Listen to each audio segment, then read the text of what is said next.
My name is Lotus Lane. I'm your industry advocate from Free Speech Coalition, and we're here to help creators enhance their businesses, as always, and protect their businesses and just excel in all ways that we can. So, with that said, Alex, please introduce yourself and your expertise in this area. So I'm Alexandra Snow. You can call me Alex. My pronouns are she, they, but they're not overly important, mostly because I also understand how our perceptions of our gender often precede us as clip producers. I am going on 21 years now as a sex worker. I am going on 15, 17 years or so as a media producer. And I have been a top 50 clip producer on Clips for Sale since 2011. So that's kind of my, at least as goes to here. I'm also in the nonprofit world now. I straddle both lines as both a sex worker and as well as an advocate. And I am the executive director of the Autonomy Project, and we have our own space that was funded by this kind of work here in Columbus, Ohio. Sweet. Things. And Morgan, if you want to briefly Yeah. tell us your spot at Clips for Sale, that would be nice. Yeah, so I am on the creator success team at Clips for Sale, which our entire job, it's right in the name, is just helping creators be successful. Clips for Sale has been one of the top fetish sites for multiple decades, for 20 years, 20 plus years.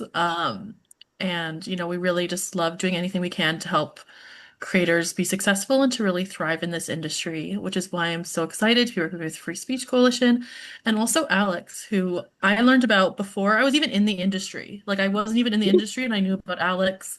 I have a good friend. We have a mutual friend, Nadine Medell Morgan, who made this amazing documentary about Alex and the work that she does. And it made me, one, just really curious about the industry and also just like, who is this incredibly cool, talented person. And then years later, I'm now working for Clips for Sale, and we have the opportunity to do these. And they're like, "Do you have anyone in mind?" And I was like, "Yes, I do." So it was I'm the so first honored. Alex, the first person I reached out to.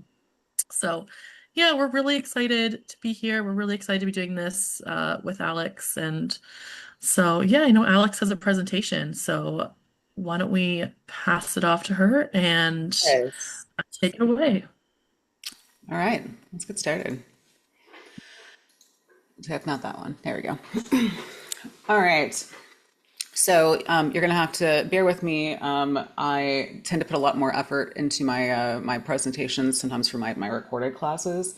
And I was filming up down to the wire yesterday, and then didn't put as much polish on them. But so you'll have to actually listen to me as much as having to read the words. So I apologize. I do try to make sure that I'm giving both written information as well as audio information because I want things to be accessible for everyone. So these are organization strategies for creators. I'd like to let you know that all of my education stuff exists under the brand Wicked Alliance. I have this kind of separated away from both the nonprofit work that I do, but also from my main brand, because as we know, social media is terrible for these sort of things, and so the better you can have them divided, the easier it is. But you can find all my other stuff at wickedalliance.com. And I am very excited to be doing this in partnership with Free Speech Coalition and Clips for Sale. I've obviously we get to have the great intersection of making everyone's lives better, and sex workers are my people, and so anything I can do to make your lives better, I will. All right, let's get started. So. Most of you may know that I am an incredibly prolific clip producer, and I have been for the last, I'm not going to count them how many years, we're just going to say there are a number of them. My current clip count as of yesterday, because I was filming, is 3,218. So you understand that 3,218 is not separate types of videos. Those are individual, unique videos. Okay. So if you're thinking, oh, well, that probably isn't as much if you're thinking MP4s and WMBs and no, that's 3,218 individual videos that I start in and have produced myself. That is an epic amount of content. It is also a complicated way to deal with content. It used to be when I first started that the best way to go about any of this was to be making 7 clips a week and publishing a clip every single day. That's not really the way we do things as much anymore, but the way we manage that content hasn't really changed. It just the numbers keep getting bigger. So let's see here. There we go. By the way, if you're looking to try to get to see me and only me, you can hit the pin view, and then that will show you. That way, it doesn't show you anybody else. As an FYI. All right, so let's talk about the cost of chaos. So you might have heard me mention that I am on the autism spectrum. I'm actually, I am in the 90th percentile for ADHD executive dysfunction, and I'm in the 15 to 20% percentile for autism. So I do ADHD. And that tracks what I think a lot of creators. I think most people are like me who love having this kind of world to be in. And then when it comes to the really unpleasant parts of managing your files and managing your organization, that's when all the executive function goes all the way out the window, right? So I want you to understand for a minute all the things that we do in order to make money with our content. The single most effective way you can make money is by organizing your shit. I want you to let that sink in for a second, is that one of the single most effective ways to make money is through organization. Because how much time are you spending looking for your files, your content being everywhere? I'm going to say right now, how many of you have multiple hard drives and some content on this hard drive, some content's on that hard drive, some content is whatever there. I could actually do an entire class on why every single one of you really needs a NAS, which is it's not called a network accessible storage unit, which is kind of like a little server that has all your own content on it. But that's beyond the scope of what we're going to talk about today. You also, as we figured out, having a connection between your content and your documentation is huge. We're going to talk about compliance here in a few minutes, but we all know what that feels like I'm looking for a video from, I don't know, to 2016, 2018. Is this model even still working anymore? What is there? What are these IDs? Who is this person? There's an entire Facebook group that's a lot of of model producers who are just trying to track each other down because we know each other personally, being like, have you seen this person? Are they still alive? And who wants to be doing that, right? There is always this growing anxiety over documentation as the compliance stuff gets worse. There's also if you don't have an inventory system and your files are just called whatever, foot clip 4 dash final, I'm looking at you. I'm not trying to shame you. I'm just letting you know that you're not alone in this, okay? And then how many of you are actively marketing your content, and how many of you can actually market your content because you don't have enough time to do it because you're still managing all of your files from all of your clips, right? Okay, so in order to kind of fix this perception about managing your content, if your digital content was no different than physical inventory, and there isn't. So you have, for a minute, if you were a person who had a warehouse and you had a warehouse full of inventory, okay, I don't know what you're selling, widgets of some sort, okay, wouldn't everything in your warehouse have a barcode on it and a SKU number on it? Wouldn't there be some database that you were keeping that had all of your inventory that you're selling in it, right? Wouldn't you have some kind of system? You wouldn't just like wander through files of like racks and racks and racks looking for foot clip number 4. No, of course not. You'd have a system for it. So why doesn't your content have that same type of system. Well, we can't RFID all of our videos unless you're putting all your stuff on DVDs. Although, the way that compliance is going, we may all be selling DVDs on the underground before too long. But that being said, well, but now that okay, well, shit, now I need to actually put some kind of inventory system on my content. Where do you start? What are you actually managing in any kind of organization system? Okay, let's just look at it, because it's not just an individual clip, right? The clip itself, I would say, when people tell me, oh, how did you get into porn? Isn't that hard, whatever? And I'm like, the actual making of the clip, the actual performing of the clip, and the clip itself is, to me, the easiest part.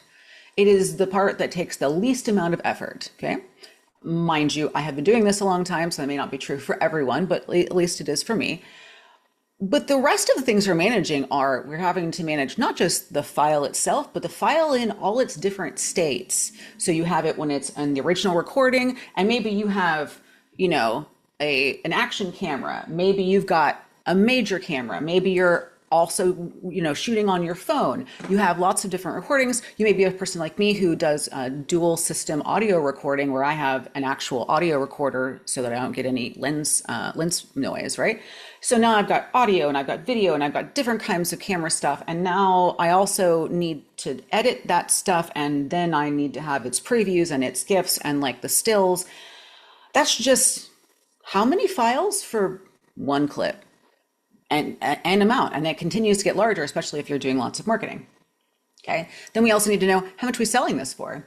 Not just how much am I selling it for now, but how much might I be selling it for later? Am I making compilations out of this content later? Am I going to be making series out of this content? Am I going to be republishing this content as, stuff from my archives later on, which is something that I do.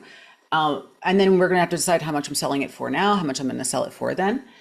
We need to know where it's being posted. We need to know when it's being posted. This is super important. I am not judging you, but I am telling you that if you are still posting your content, like posting your content the same day, that you are taking so much away from your own life that you don't realize you are.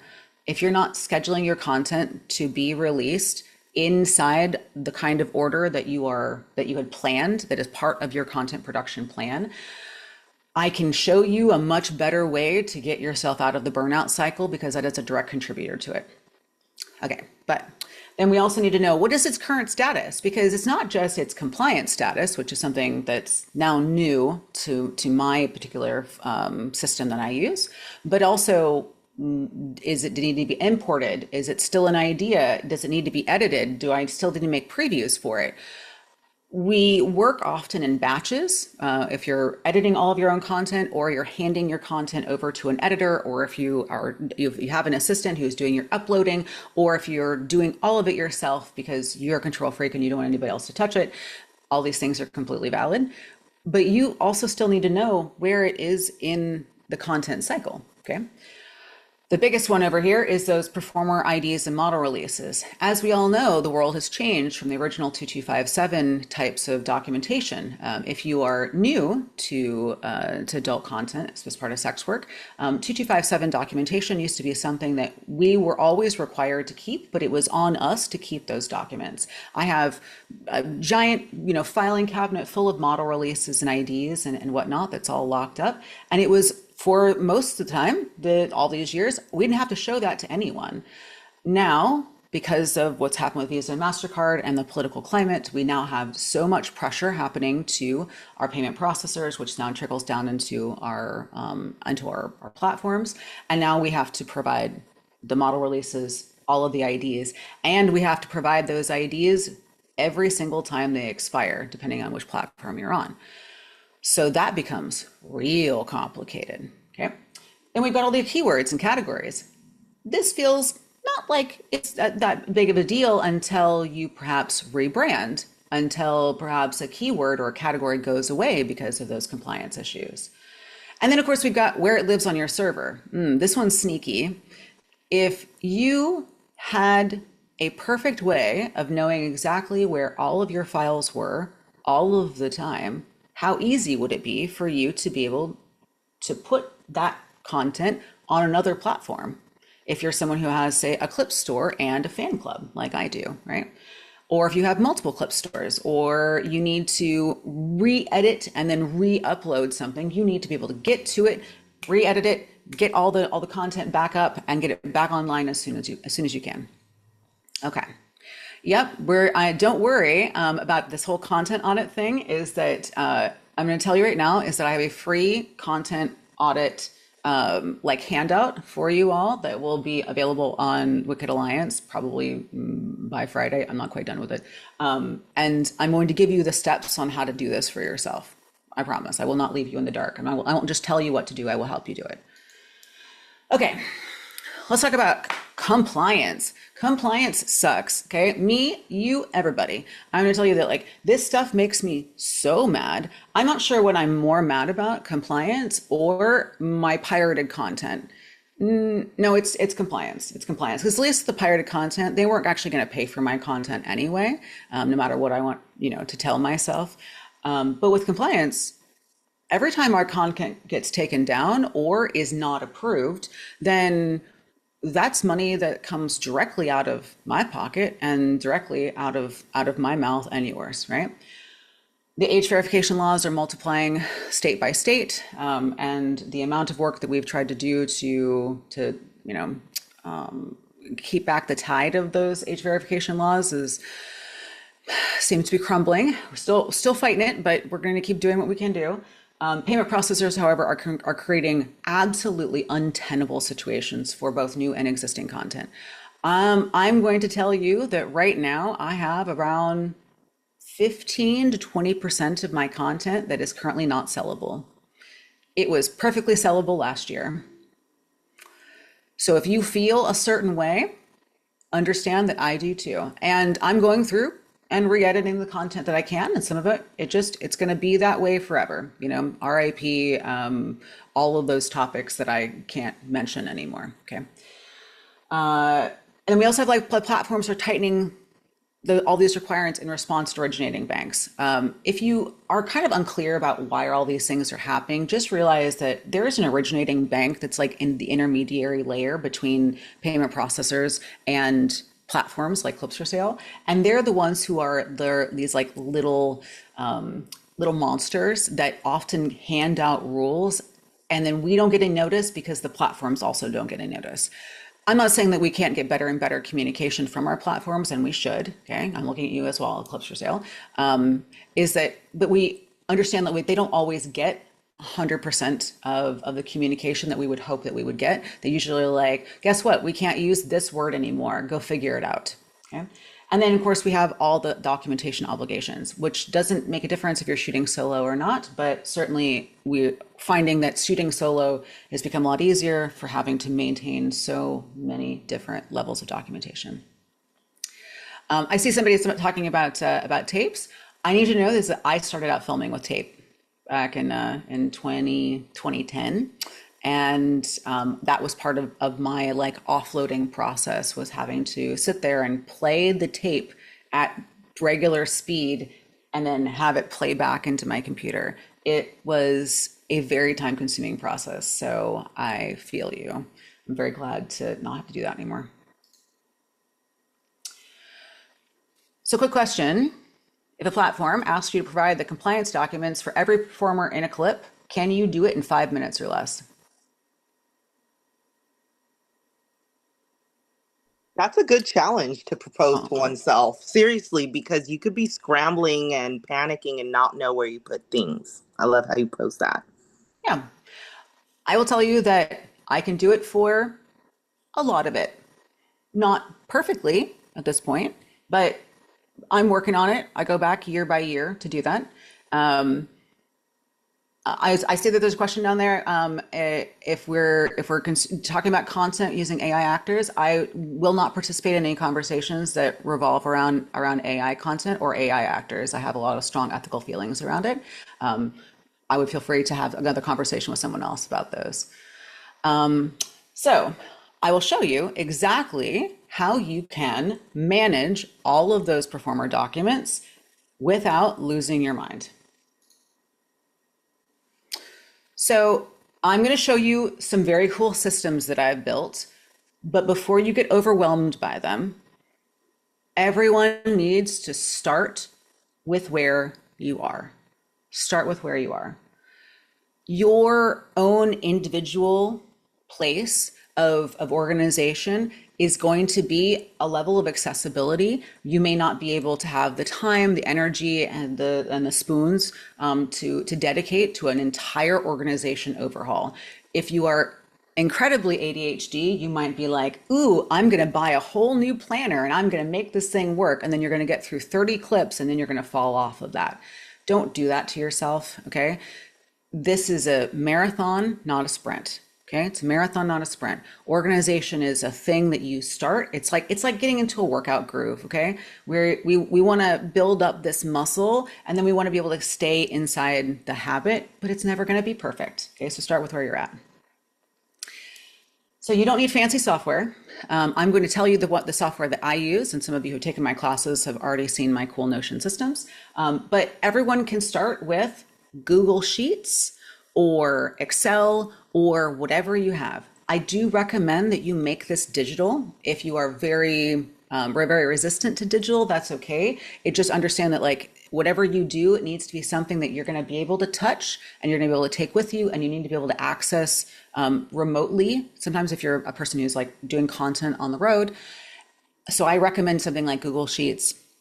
I've also used OneDrive for using like Excel, because that's where I built mine in many, many years ago. So also know that like we're going to build your minimum viable content tracker. Okay, that's it. The minimum viable approach, and then we're going to keep building onto it and making it better and better as we go, but start with the basics. That's it. Open Office is great too. Okay. By the way, if you're a person who does content on the road, I will tell you that there are some really amazing new systems for file management that will help you to auto tag your content. And that's where I think like AI should really be applied to, because you can plug those things in, it auto tags your content, and then you can bring it over into your system. Ask me how I'm figuring these out now. Okay, so I need you to know that having a spreadsheet is not going to last you forever, because the more your library grows, the more compliance needs grow, the more that you're managing different pieces and parts, the more that you're going to need a bigger and bigger system. But start with where you are, okay? If your files are in complete disarray, that's totally okay. I am also in this place. Do you think my stuff is perfectly organized even though I'm teaching a class? No, of course not. In fact, I just want you to know that I filmed yesterday, and do you know what I have right here? I have this card, and then I have this card, and then I have this other card, and I haven't imported anything, but I'm putting them in front of me because if I look at these cards long enough, then I will remember to import them and then rename them and put them into my system, okay? So nobody's perfect. Start with where you're at. When, as part of the content audit thing I'm going to provide to you, I'm going to give you kind of like a step-by-step process for how to sort your content into folders and then how to work from them. But do this is for yourself, is always work backwards from your most recent stuff. Don't work from your like oldest stuff back. A, it's not good for your dopamine, and B, you want to start with the things you're currently making. That way everything is current, and then you're going to keep working backwards and backwards and backwards toward their older and older content. Okay. So I said we're going to start with a spreadsheet. I started with a spreadsheet. In fact, I started with a spreadsheet that looked exactly like this. This, in fact, is my, what's this? So it's a 2012. Okay. And I just did a little screen grab of this because I wanted you to see that, you see how I've got words over here that are in red?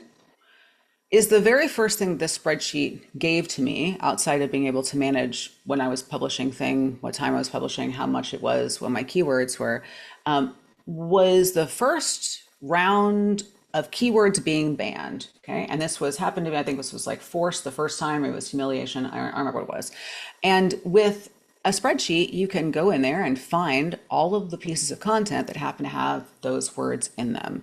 So in the beginning, before there was AI compliance, it was just words in our descriptions they're being banned. So you just go in there, delete a description, rewrite it, whatever. It was no big deal. Now it's a bigger and bigger deal because we have to like replace all the stuff in the content itself. But this is what I started with. An ID, I'm going to tell you this in a minute. Title, file name, when I filmed it, how long it was, the original description, the category, my keywords, price, and then the publish date. This is entirely all you need to start with. But, well, that, and you also need your models and release information. But this is where you can start. This is it. You don't need all the other pieces of information if you're going to become overwhelmed by it. But if you know when the content is made, you know when it was filmed, that's one of the first pieces of compliance, okay? Because you have to know when everybody signed the releases and when it was made, right? And if you also know when it's being released, those two things can do a lot for you, okay? What are the categories again? Those categories are the categories that match whatever your primary site is. So because Clips for Sale was my primary platform, then these matched whatever the categories that they were on Clips for Sale that I was using. And I have a whole other classes on how you choose your categories and how the marketing of those things work and et cetera, et cetera. But that's just how those things work for these. So what about this column over here? Okay, this column over here is the ID. Remember when I said if you had a warehouse full of inventory and you'd have SKU numbers, every single one of your videos should have a barcode. It should have a number that is unique to that piece of content. I'm going to give you what I recommend, but it doesn't matter. You can choose whatever you want. But everything related to that piece of content has that name, that like little ID attached to it, right? This also means that you can see incrementally how many clips you've got going. If you're going to be like me and you start out with your inventorying numbers, add more zeros than you think, because I had to go back in and renumber a whole bunch of stuff because I didn't put enough zeros in the beginning because I didn't realize I was going to be making that many clips. Yep. Oh, I'm sorry, things are pixelated, y'all. Hopefully it's not so in the recording. It might be Zoom. But If don't worry. so, I was going to suggest we could also always get the slides from you afterwards and Sure. like have those as a separate file or something that can be looked at on its own outside of this webinar. You bet. I'm always happy to get the slides. So yeah, don't worry, people. We'll still make the information available. Okay, so however you're going to build your content tracker, people talking about Obsidian. Obsidian is really, really cool. I actually like Obsidian. I would probably use Obsidian if I didn't already use Notion. There's lots of things you can do where you have stuff that's encrypted. Your mileage may vary. Everyone's risk profile is different. Okay, so pick the thing that makes the most sense to you and that you like touching the most. That's my suggestion. But here's what you need to make sure that you are tracking. Okay, you need your file name. It's using your file name conventions with your ID number. I'm going to show you exactly what that looks like in the next slide. You need to know, do you have a release on file? Yes, no. Do you have it? Preferably, do you have it current and in digitized form? Okay. I had a column in mind for a while that was like, is this paper? Yes, no, because we didn't have to digitize these things until, just recently. Man, keeping that much paper for that long has been kind of hell, actually. What platform it lives on, what status exists. It's like both the file status, if it's been edited, if it's been published, does it need a preview?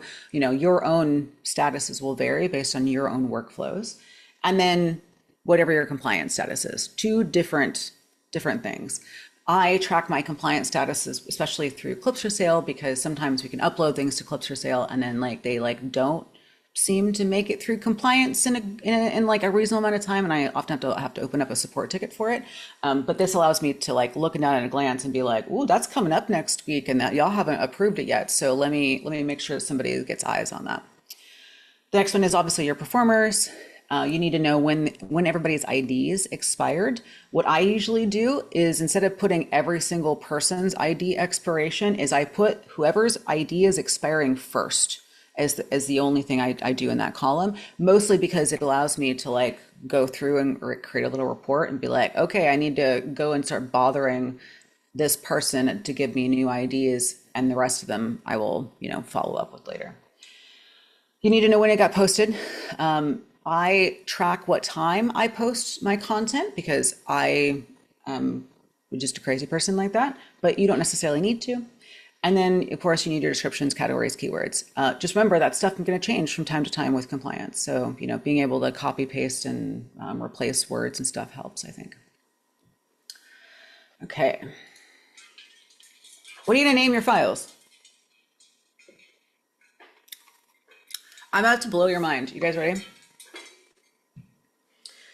If you are shooting with your phone, and there is no shade in shooting with your phone. I film with my phone for all my fan club content, and I film with the DSLR for my clips. I have reasons for why I do it that way.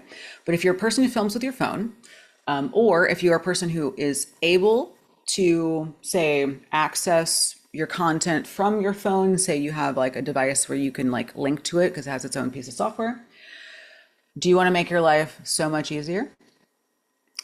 Yes. Yep, ready?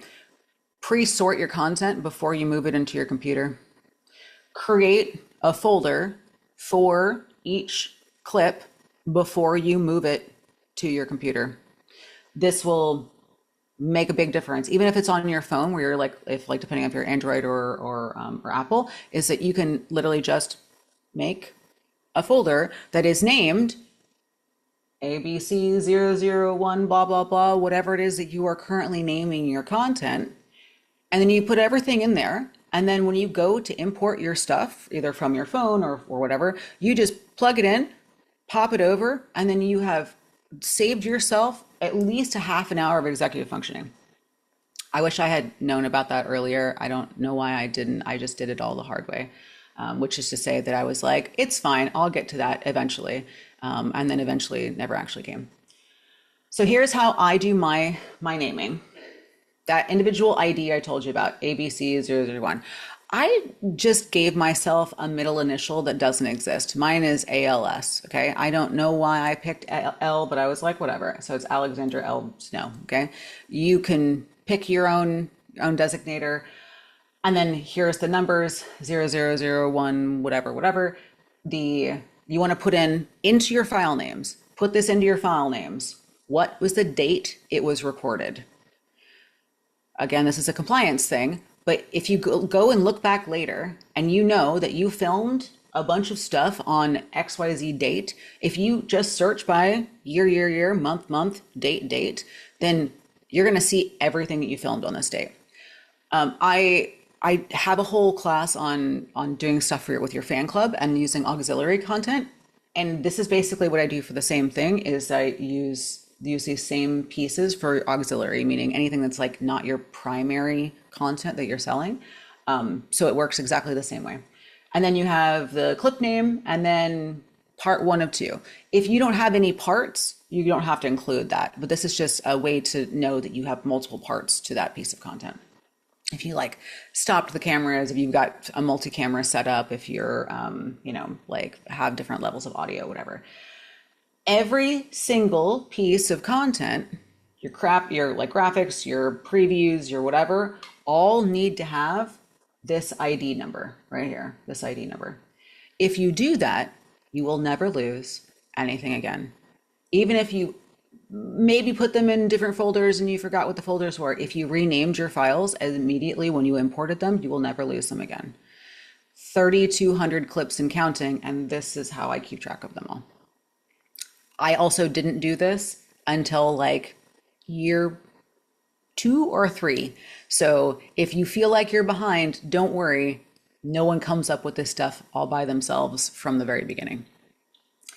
All right, so again, make sure that your stuff is always consistent. Don't pick one naming convention, then change it to another naming convention halfway through. Stick with it. That way your system always looks consistent. Yep. Do you guys have any questions about this? I know this is a little strange. Also, I'm going to tell you about how to do your folders in a minute. And this is what I learned from having done a documentary, because I got to listen to how like big Hollywood producers and documentary producers and stuff like this actually did their file management. And I was like, I'm not that far away. That's amazing. Why the letters before the numbers? Because you don't, I mean, like I wanted to make sure that I was always differentiating between whatever my content was versus maybe I had another project I was going to do. And like I have film content for some other projects, or like for say like my Wicked Alliance stuff would be different than my Alexandra Snow stuff, or, you know, and which is a way to like to decide which project it was attached to. Do I keep all my raw files? Sure, bet I do. I absolutely do. Do you know why? Because if I need to go back and re-edit something, or if I need to re-render it into a higher grade, or if I need to like up-res it because I have stuff that was on tapes, it's a lot easier to do that with the original files than it is the edited files because they've been compressed. So uncompressed files are always easier to manage. Yep. I mean, this is everybody gets to make that choice for themselves. I think that it was worth it to me to just continue to buy additional expansions for my NAS. But, you know, everyone's mileage may vary. What I use for storage, I have a NAS. I have a Synology NAS. And I really should do like a little mini class on how to set that up for yourself, because I'm trying to bring the good word of having the NAS. It's a black box about yay big. It sits on my desk over there and it contains my life's porn work. It's great. No SSDs, no, like it's a NAS, so it works like kind of like a RAID array. It has multiple hard drives inside. So if one hard drive fails, you pop out that hard drive, put a new hard drive in, and you have no downtime. It's great. So how do I name previews and stuff? Actually, this is exactly what I'm going to tell you. So because everybody's different about what you necessarily will need from your previews, okay, is that you just put dash preview at the end, dash short at the end, dash still at the end. However you are going to use it for your own production. But here's how I look at them. I have two different states for files. Production, this is basically what I learned from doing a documentary, right? Is that you have production, which is the before the edit, or before/during the edit, and then you have deliverables, which is after. Okay, so you have just these two different states. If you can think about them being in those two different states, it's a lot easier to manage the files, right? Because inside my NAS, which way my NAS's name is Amun Ra. It used to be called Ra, and then I had to rebuild him, and now he's been reborn, so his name is Amun Ra. Is that I have a production folder, and inside that production folder is just the folder that has the name ALS 03159. Okay, this is not too long ago. This actually was last year. And inside that folder, I have project files, footage, audio, and then documents. This is actually here. Maybe I can just I can blow this up for you so you can see.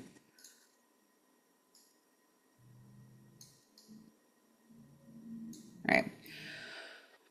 Project files are whatever your particular software uses for your edits.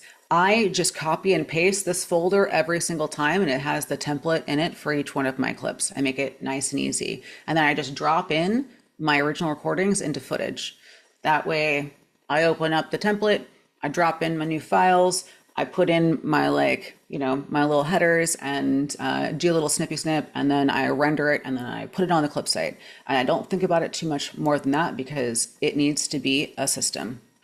So that helps me entirely. I also, as I told you, I use dual system audio recording, meaning that I use a Zoom with an external microphone when I'm filming, because I film on a DSLR and my DSLR has lens noise. So I need to have the audio files as well, which then I throw those things into Premiere, everything gets synced. And then here's the magic sauce. As you see this right here where it says documents, that's where my model releases go. Everybody's model releases, everybody's IDs. If it's multiple days worth of shooting with multiple people, I put a copy in every single folder. I don't need to do that.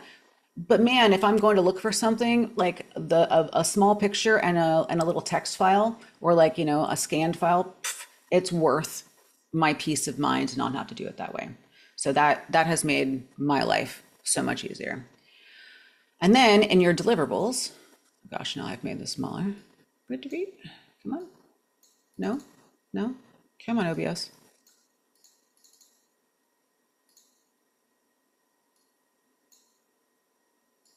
I guess not.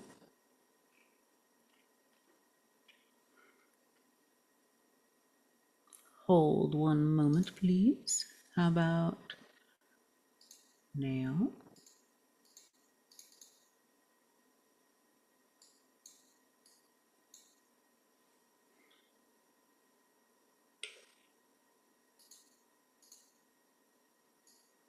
I love when I've made my life harder than it needs to be.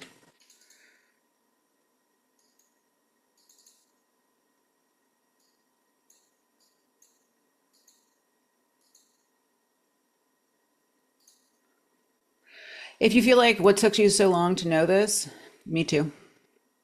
Me too. And it's not your fault. Let's move this first. Yeah, yeah.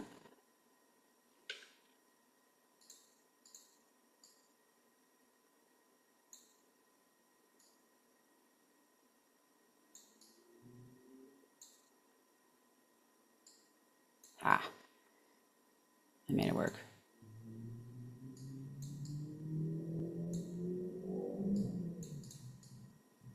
That's a great question that just got posed from Daisy. What if you have a model that you regularly work with?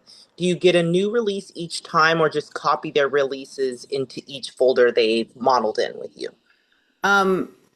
This is the answer that no one wants to have is that per compliance, you actually need to have a release every single shoot, every shoot.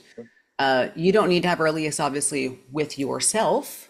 Okay, so like I have a lot of solo content and I don't put my own ID in every single one of them, but I do put a copy of my ID for every single year in the top level. So 2024, 2025, whatever, whatever, whatever. So my IDs are like accessible on that top level. And I always give a copy of my ID for like my own driver's license and my passport because why not?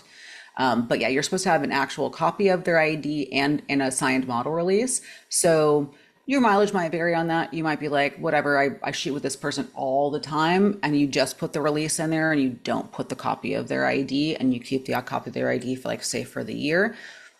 But whatever is going to be easiest for you to manage and for you to remember where it is. Do I keep a separate folder with documents and a copy in the video project?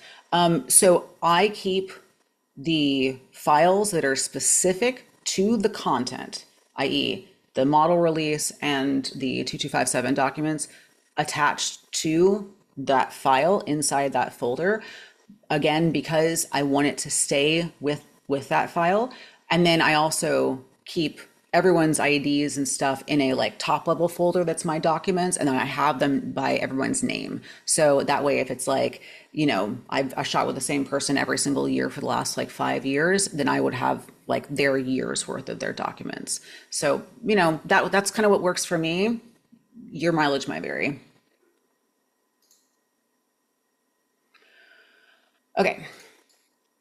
So beyond the basics, here's the other things that your document system, however you decide you want to do it, might look like. What are your post schedules? So I like to know exactly when I'm timing everything. I know exactly when I'm timing my fan club content, my clips content, how I'm doing my marketing. Social media marketing has become really complicated because there's no such thing as like not safe for work.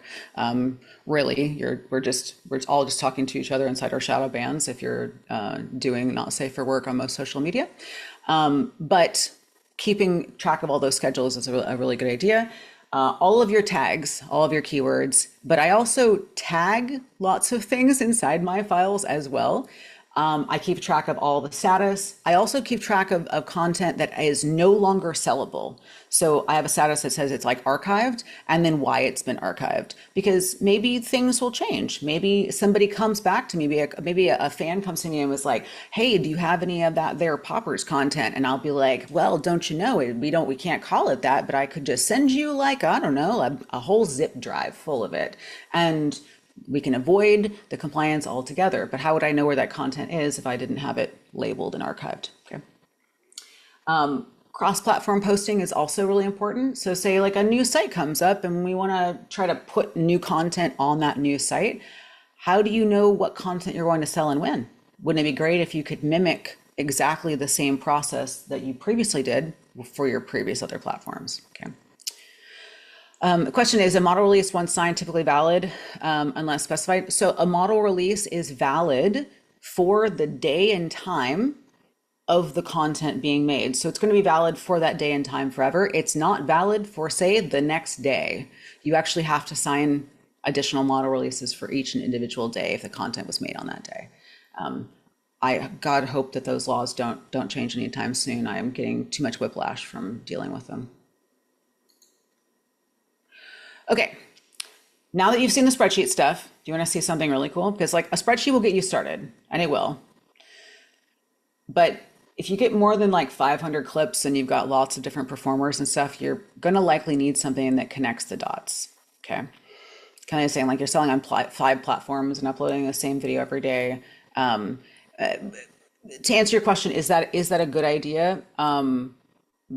That is too complex of a question that I could answer for now, but you can always book a consult with me. I would happy to look at your at what you have and then give you some more similar like detailed suggestions based on your own brand.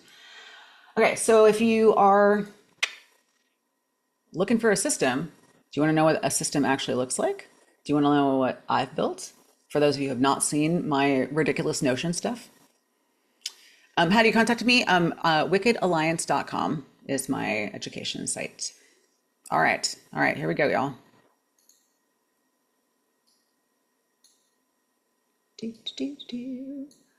All right, and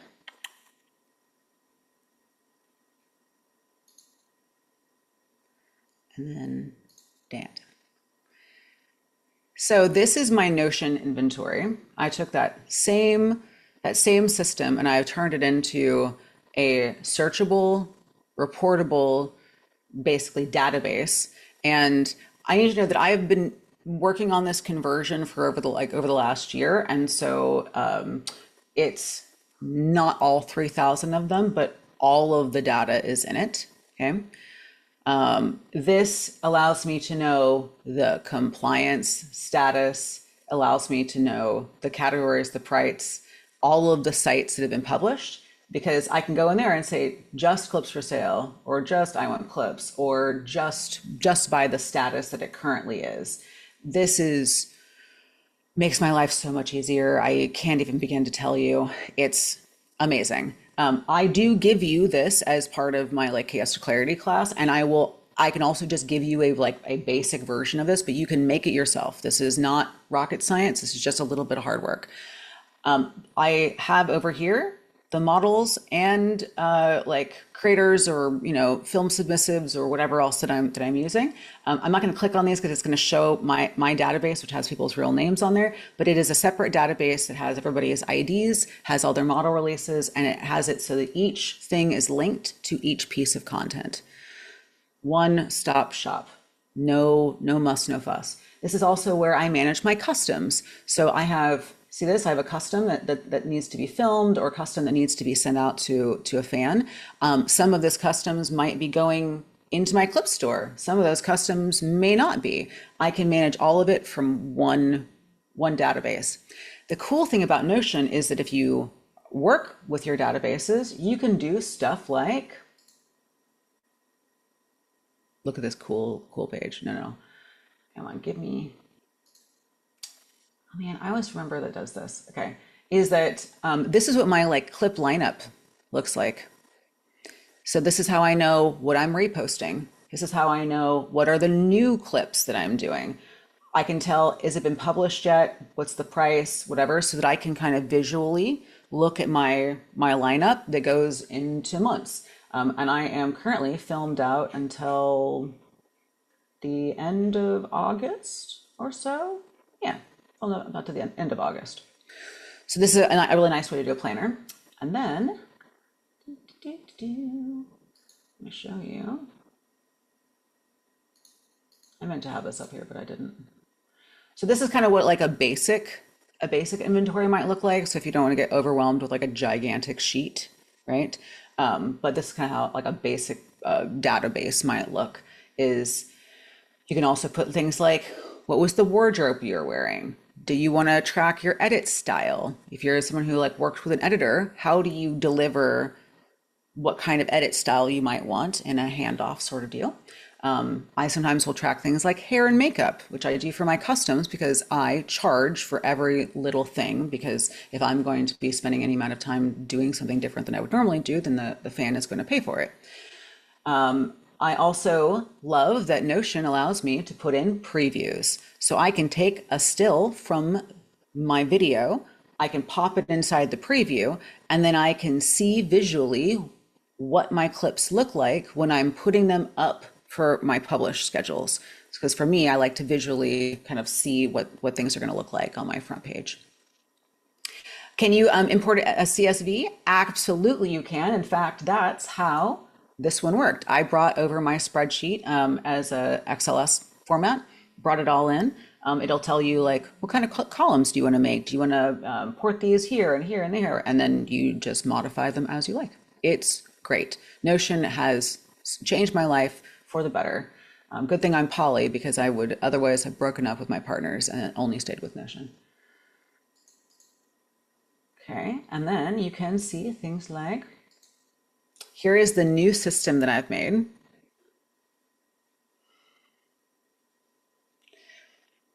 Come on, load, baby, load. So I can also display, here's the content that I need to inventory or to import.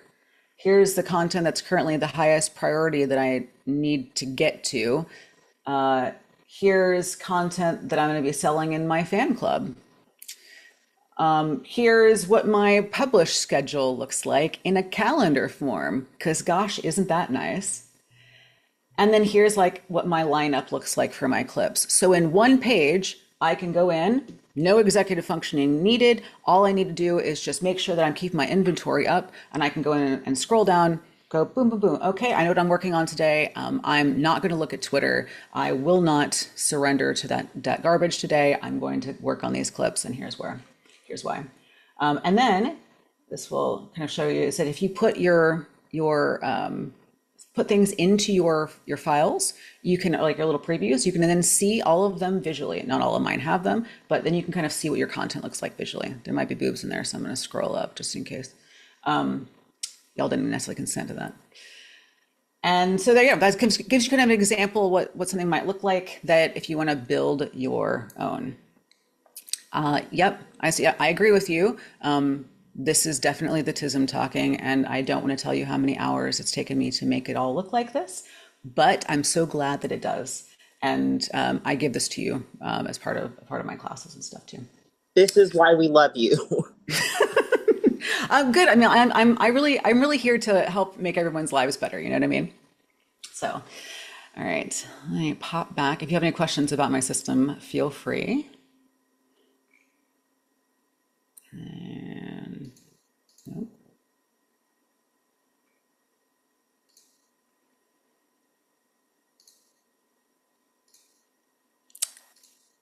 Now, if you are a person for whom has who does fan clubs, okay, like any of those fans sites, I have a additional type of system that works for both of them because I think clips are a little bit easier. With fan club content, you're like, I have photos and videos and how do I make sets and how does drip sales work and all that stuff. I have a whole separate class for that, so I won't go into it. I'm mostly keeping this clip related, so just FYI.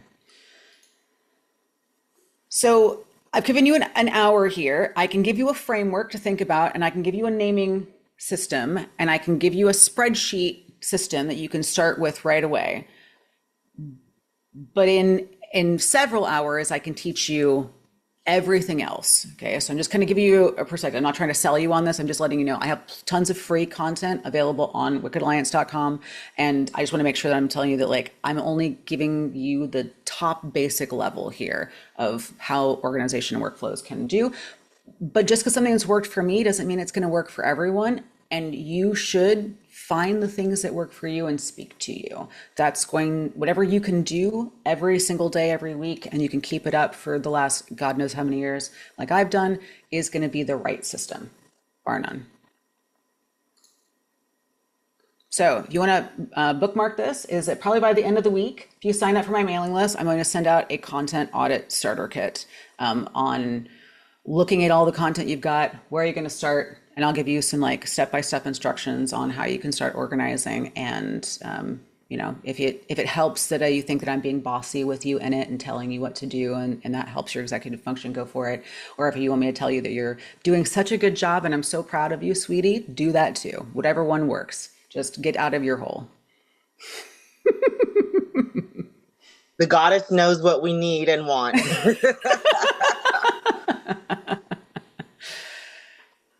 All right. So I'll take all your questions. Let me know what things you need. Where are you getting stuck? You know, what are all the pieces and parts that are the most confusing for you? I do see a question here of, do you know if Notion has referral codes? Because many people are going to sign up for it after this because of your input. They used to, they got away from it. I suspect I may have sent too many people to them. So not anymore. But no, Notion's awesome. Also, Notion has lots and lots of integrations that are great. So if you use other things, like I use Slack for like taking care of my team, you can, there's integrations that'll like that you can set up between them. It's phenomenal. I second that. Someone also asked if you mind sharing what all places you market your videos. If you'd asked me this last year, I would have told you one thing. I have taken a break from marketing my content to social media. I now only market my content through my own mailing list because there's no good place to market Right. not safe for work right now Right. without being in the shadow ban hell. So I keep my own mailing list. Yeah, and I think a lot of long-term content creators or people, planning to have a longer career are moving more to that direction of gathering fans' emails, making our own email list because as we all know, we are often shadow banned, suspended, deleted without any way of obtaining access to our fans. And sometimes they can't find us. So this is a way to keep in contact with those fans is direct mailing going future. I agree with that. And there's a whole bigger conversation to have too around what kind of mailing list software to pick. I'm going to go through the questions real fast. Regarding the NAS system, is it backed up to cloud or have other backups? So a NAS naturally backs itself up because you have multiple hard drives on it, but I also use a cold storage backup. It's expensive, but for me, my clips represent kind of a big part of my my life's work. So I do pay for that. And I also, if like my I don't know, my building were to burn down, then I would definitely lose it. But like if you set up a NAS, you'll see that there's like lots of different cloud backups, and you can kind of pick which one you like. Let's see. Are Notion, Obsidian, Airtable not safe for work friendly? Nothing is completely not safe for work friendly. Just like kind of we're even if they tell you that it is, it's not going to be that way indefinitely. I will say that I've been using Notion now for years, and I have not seen any reason nor any publicity or anything else that they are looking at any of that data. So I don't have any reason to believe otherwise, but who knows how long that will, that'll last. I would say, like everything else, do manual exports of all your materials and keep your own backups because that's the only thing that's going to be foolproof. Veruca, you can actually email me at alex@wickedalliance.com and I will get you hooked up. And someone also asked, how would you start growing a mailing list? Like, where would the people come from if not from social media? How do you start gaining emails of your fans? So if you use any kind of like link tree, link aggregator kind of stuff, even if you don't have your own website, you can usually put whatever the sign up form is in there. I think actually a lot of folks are using Substack, which is weirdly for this. I'm sex workers are the best innovators of anyone on the planet. You know, like I feel like we should really be running the planet by now. I True. don't know why they won't let us. Um, but that's really what it is. It's like you just want to put that sign up thing everywhere, everywhere. I even put it in like my email signatures and stuff, all of my branded things at the top of every page. That way, if someone can sign up, they will sign up. Yeah, why not mail is made for the adult industry. It has terrible deliverability. If you are a tech inclined person, I use Sendy. Sendy you need to install on your own domain though. So it is, it's like it's not super accessible for most folks. How do you, when you're scheduling it content far in advance, how do you trust it'll be okay when it gets released? You have to check. I check every single week on my compliance status. Like I also make that part of my Monday routine is I log in and I check everything and I go, what's everybody doing? It's just like me checking on my pets, like how's everybody doing in here? And if something needs attention, then I try to get attention to it at least a week before it's supposed to go out. I am scheduling out my content 30 to 90 days ahead because that's what allows me to do things like run a nonprofit, and manage other parts of my life. But you don't necessarily need to do that. As long as you can get yourself out like 30 days, you'll give yourself enough compliance breathing room, I think. Can Um, I set the routine for the month that we just saw? I can do that. I was gonna say, I think that you brought up something about, it's your Monday routine. You do certain things. Can you touch on kind of like how you build a routine? Because I think we talked about this when we had our first meeting, is that when you're doing this kind of work, you work for yourself, you're your own boss, so it gives you a lot of flexibility. But it's still probably also important to still have some sort of routine for yourself just to keep organized in that way too. Yeah. So much. So I time block my days, and for me, Monday is my like admin and planning day. It's the day that I go and I look at all of my numbers and I like make basically like I have kind of like a little sheet for what my numbers are, what I'm going to do. I don't look at my dailies. I don't recommend you ever look at your daily numbers, honestly, unless you want to like make yourself feel crazy. Doing them by week is usually good enough. If you want to be like real daring, you look at them by month and be like YOLO. Um, I look at, what are my numbers per platform? What does the compliance kind of look like? And then I look at my emails, my customs, and then I make a list for anything that needs to get done this week. This is also when I plan. What am I filming this week? If I'm not filming this week, what am I editing this week? What needs to go out? I have I'm actually designing one of these just for sex workers because I love this thing so much, but it's just kind of this like it's like this like dashboard pad, and this works for me because I can put like whatever I'm doing, for each one of my days. And then I'll put in there like these clips need to get done, this needs to get done. And then I make sure my piece of paper matches my Notion. I keep my Notion up and then I work each day, and I go down my little list and be like, click it off, click it off. How many clips am I posting per week now? So I do 3 or 4, I have to look, reposts per week of older content, and then I do 1 new clip per week. Yeah. Let's see. Trouble with payment methods. Yeah, they're welcome to the hell of like not safe for work payments accepting. The best thing to do is to use a not safe for work platform who has done all the compliance work for you. Don't I don't think it's wise to go out there and test whether or not you're going to get banned from something. When you say repost of older content, so I have 3,200 videos. I take older content, I pull it down. I usually put a new graphic on the front because I want to tell you guys I'm really sorry. I think I partially contributed to us having to make graphic posters for the tops of our clips. I thought it was really cute to do a while ago, and like nobody was doing it because I was like, wouldn't it be cool if it kind of looked like Netflix? And now we all have to do it, and the content doesn't sell if it doesn't have those graphics on them. And I just want to say that for whatever participation I made in that, I'm sorry, but I put a new graphic on it, and then I re-upload it, and then I wait for compliance to approve it. Occasionally it was fine where it was, and then I didn't realize that I was said whatever banned word in it when I repost it, and then I have to re-edit it and then put it back up. Yep.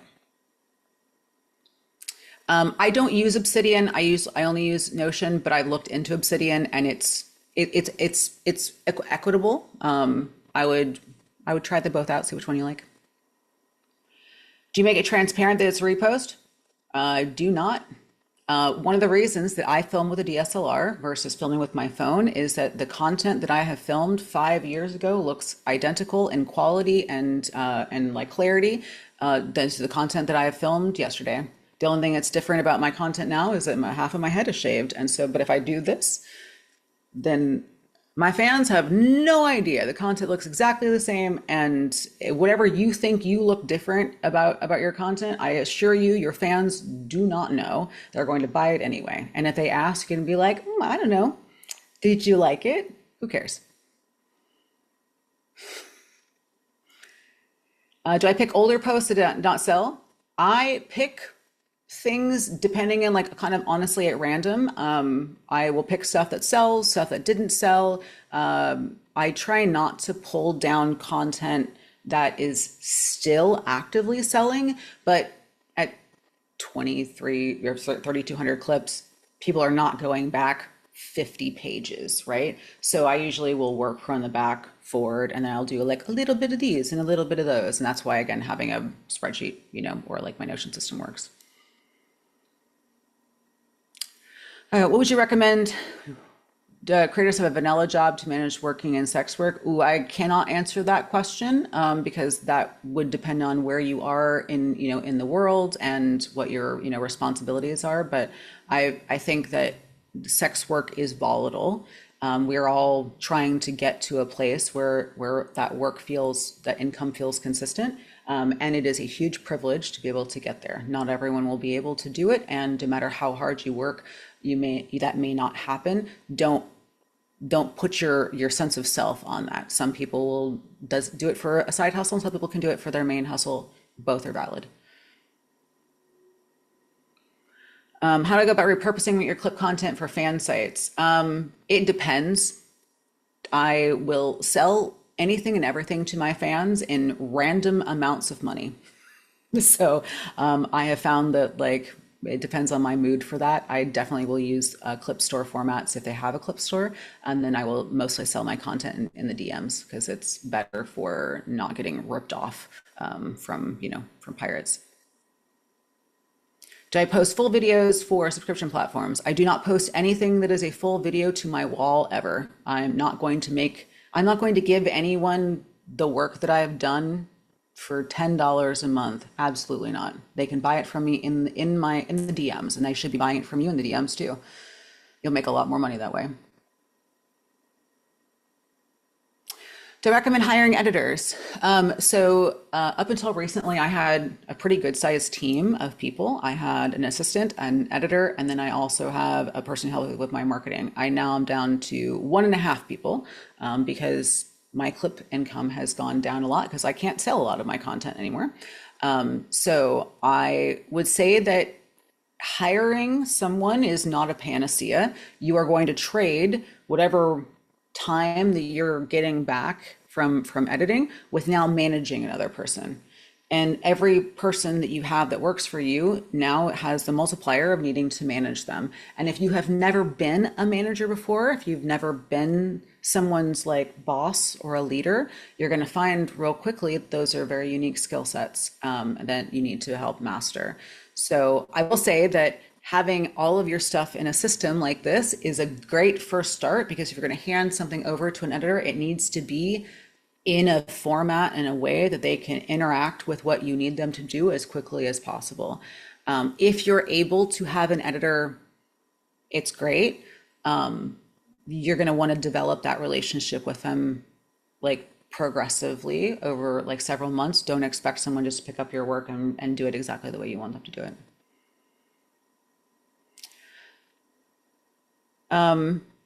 How you say, like, they still take a cut, but every site takes a cut. That's part of adult. There's really no way around it. If you want to be able to sell without taking a cut, then you're going to have to sell directly in the mail, because I have my own member site, and even then, the payment processors still take a cut. It's the reality of the world that we live in.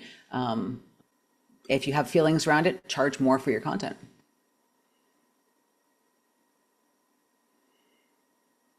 What kind of content do I post to my fan sites? Again, that I have an entire masterclass on that, like a whole 13 module masterclass on that I get into deeply into the weeds with, that I recommend looking into, because that answer is different for everyone based on whatever your brand needs are. So, Alexandra, let's wrap Yep, this yep. up because I feel like There's gonna be questions so forever. right. You have shared so much of yourself and your knowledge. I also want you to take the time that you need to upload the Thank you. clips that you did from yesterday. Like, you have a business to run, but everybody in the comments and asking questions, we appreciate you so much. Thank you for the enthusiasm and participation. You can follow Goddess Snow and you can ask her more questions. I'm sure she can plug her Wicked Alliance a little more at the end, so you all know how to follow and keep in touch. We will also have this recording up on the Free Speech Coalition YouTube channel. So for you out there that came late, no worries. We will have this up, and along with her slides, so that way we can see the details of all of that organization. Yeah, thank you guys so much, and also thank you for all of the questions. So I'm always delighted so someone else can benefit from the craziness of my brain. And also thank you for helping with boundaries. I would sit here and answer questions all night if no one interrupted me. No, that I totally understand. You have such a wealth of knowledge in there, and you just want to share it, and we want to make sure it gets shared. So thank you again, everybody, for showing up, bringing your questions, bringing your enthusiasm and curiosity. We're all going to grow together, and we'll definitely have more with Goddess Snow in the future. So stay Yep. tuned. Yep, Yes. I'll Thank put you. my email address down here in the chat for you. Just know that email is the very last thing that I do, and I get to it once a week. So, Have patience. Um, yeah. and speaking of email, I know someone also in the chat was asking for my email. I don't think I can add it to the chat. For some reason, the hosts and the panelists actually won't go to the rest of the chat. Oh, So, oh, weird. so Alex's email is alex@wickedalliance.com. Mine is morgan@clipsforsale.com. So if you have any questions about Clips for Sale, if you're thinking about joining the platform and have, again, questions or guidance, you can email me there. And yeah, thank you. Thank Thank you so you. much, Chloe. Perfect. Right. Yeah, I Yeah. noticed that too. I was trying to talk to the audience and I was like, everything I'm saying is going straight to my other panelists. So I know Lotus and I were like responding to everyone's DMs, and we're like, wait, we're just talking to each other to each because other, yeah. So maybe that's a glitch with Zoom that can be fixed in the future. But I'm also reachable at Lotus, Lotus, at freespeechcoalition.com. And hopefully we will see everybody next week at our next panel, which is going to introduce the industry to FSC's efforts to open a sex worker friendly credit union. So stay Oh, I tuned. Yeah, can't wait no, for very that's this. excited. amazing. I'm so Love excited. that. I need you to And know that I these will be the first one with an account, like first one. I know, myself as well. we I love it. And I'll also mention that these, like our Clips for Sales collaboration with FSC is going to be quarterly. So you will see another webinar with C4S in the fall. And we're so appreciative to Free Speech Coalition for everything that they do and for allowing us to do this. with them. I feel like we could also go around forever, the three of us being like, oh my God, thank you to you. No, thank you to you. Right? Thank you. Thank No, you. thank No, We thank love, you. we love each other. We love everyone that's here. So I love Mutual Admiration Society. So Yeah, same, same. We could just like smile at each other all day. yeah. or I'm gonna go unload and import my content and do what I said everyone else should do. So Yes, thank Yeah, you, thank go work on everyone. your content. Bye. Thanks. Bye, guys.